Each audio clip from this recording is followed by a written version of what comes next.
Well, guten Tag.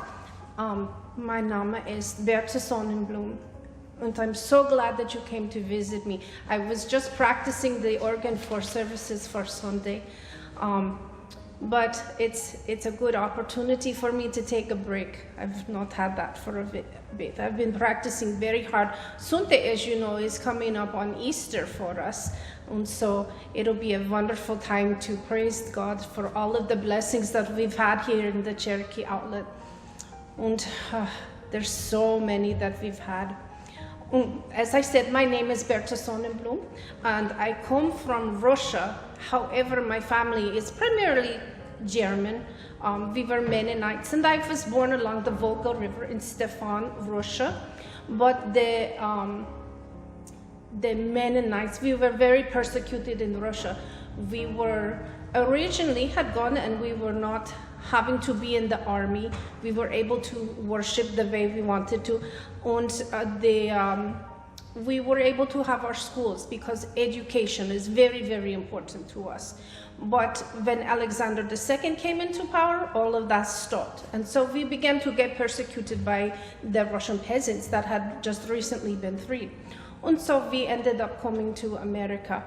And my husband, Johann, and we settled with some family and friends up in Nebraska. And then in 1889, we heard about the Oklahoma Territory was opening up for settlement. And so we came down and we went into the laundries in southern Oklahoma Territory to the unassigned lands.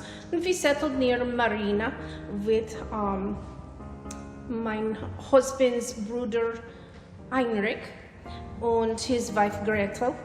And then later on we made another land run and settled, it was out towards the west, and we were only there for a short time, but we were with my brother Jakob and his wife Maria.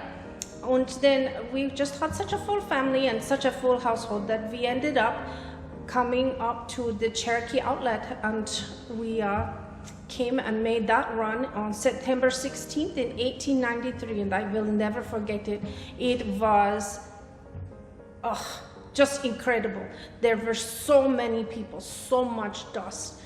And for this land run, you actually had to register beforehand, and so my husband, he stood in line for many, many days. We were in Hennessy, and he stood in line, and there were people that were actually dying and dropping of thirst. He stood in line for 4 days and finally got his registration.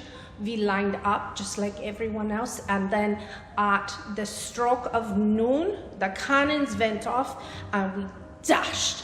We had our wagon and everything in it, and we just ran and ran and ran. We settled near a place called North Hopefield, and so that is kind of where we settled. And I took care of the house, building the house, because it was already the fall. And so Jakob and had come up, and my husband Johann, such a wonderful husband, and my sons Malachi and Kurt and Paul, they all were helping to plow up the field so that we could get in our winter wheat right before the frost.